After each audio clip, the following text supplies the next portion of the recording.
మత్తయి సువార్త 5వ అధ్యాయము.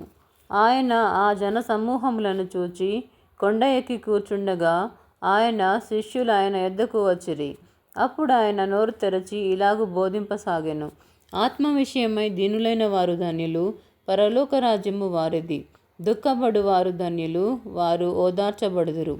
సాత్వికులు ధన్యులు, వారు భూలోకమును స్వతంత్రించుకొందురు. నీతి కొరకు ఆకలి తప్పులు గలవారు ధన్యులు, వారు తృప్తిపరచబడుదురు. కనికరము గలవారు ధన్యులు, వారు కనికరము పొందుదురు. హృదయ శుద్ధి గలవారు ధన్యులు, వారు దేవుని చూచెదరు. సమాధానపరచువారు ధన్యులు, వారు దేవుని కుమారులనబడుదురు. నీతి నిమిత్తము హింసింపబడువారు ధన్యులు, పరలోక రాజ్యము వారిది. నా నిమిత్తము జనులు మిమ్మను నిందించి హింసించి మీ మీద అబద్ధముగా చెడ్డ మాటలెల్ల పలుకున్నప్పుడు మీరు ధన్యులు. సంతోషించి ఆనందించుడి, పరలోకమందు మీ ఫలము అధికమగును. ఇలాగున వారు మీకు పూర్వమందుండిన ప్రవక్తలను హింసించిరి. మీరు లోకమునకు ఉప్పై ఉన్నారు. ఉప్పు నిస్సారమైతే అది దేని వలన సారము పొందును? అది బయట పారవేయబడి మనుషుల చేత త్రొక్కబడుటకే గాని మరి దేనికిని పనికిరాదు. మీరు లోకమునకు వెలుగై ఉన్నారు. కొండ మీద నుండు పట్టణము మరుగై ఉండనేరదు. మనుష్యుడు దీపము వెలిగించి కొంచెము క్రింద పెట్టరు, కానీ అది ఇంట నుండు వారికందరికీ వెలిగించుటకై దీపస్తంభము మీదనే పెట్టుదురు. మనుష్యులు మీ సత్క్రియలను చూచి పరలోకమందున్న మీ తండ్రిని మహిమపరచునట్లు వారి ఎదుట మీ వెలుగు ప్రకాశింపనీయుడి. ధర్మశాస్త్రమునైనను ప్రవక్తల వచనములనైనను కొట్టివేయవచ్చితినని తలంచవద్దు. నెరవేర్చుటకే గాని కొట్టివేయుటకు నేను రాలేదు.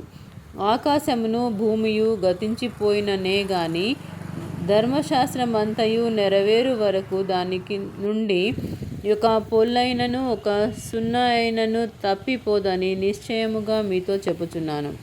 కాబట్టి ఈ ఆజ్ఞలలో మిగుల అల్పమైన ఒక దానినైనను మీరి మనుష్యులకు అలాగున చేయు బోధించు వాడెవడో వాడు పరలోక రాజ్యములో మిగుల అల్పుడనబడును.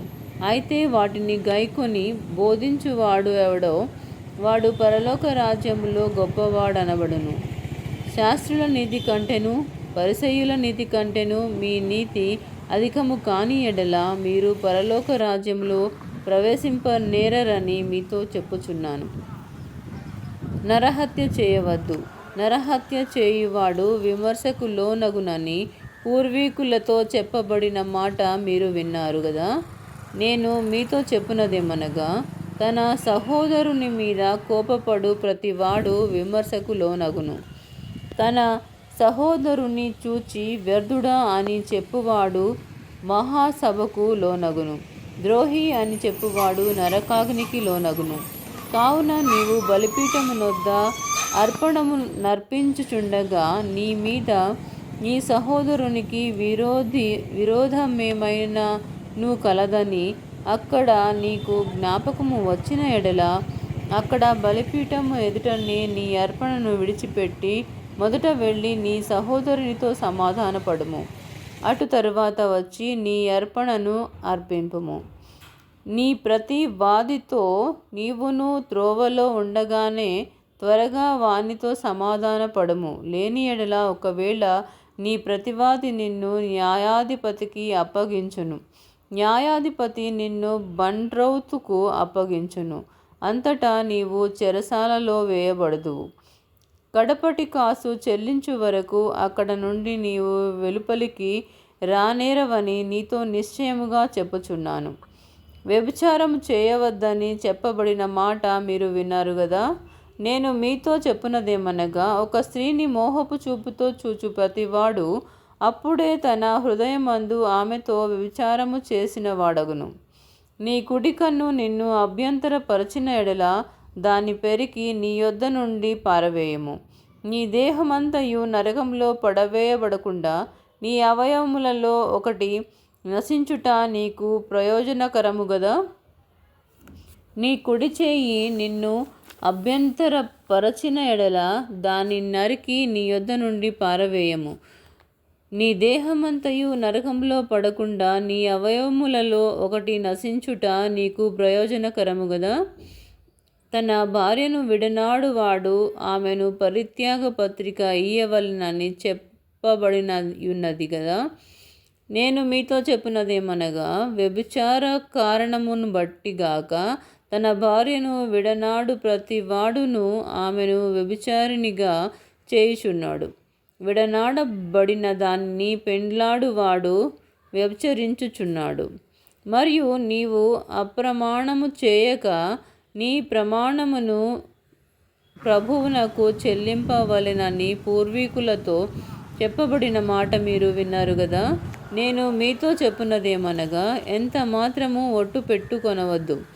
ఆకాశము తోడనవద్దు, అది దేవుని సింహాసనము.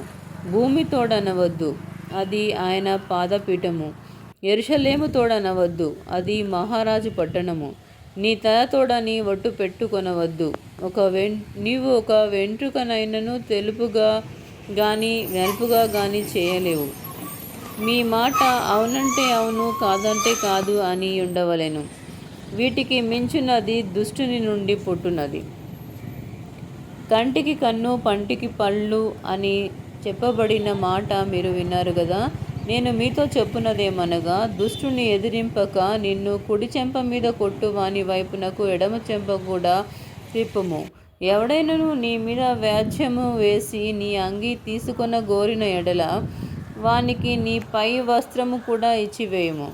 ఒకడు 1 మైలు దూరము రమ్మని నిన్ను బలవంతము చేసిన ఎడల వానితో కూడా 2 మైళ్ళు వెళ్ళుము.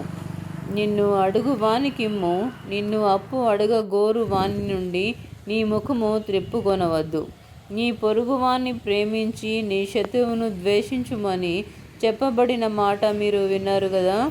నేను మీతో చెప్పున్నదేమనగా, మీరు పరలోకమందు మీ తండ్రికి కుమారులై ఉండునట్లు మీ శత్రువులను ప్రేమించుడి.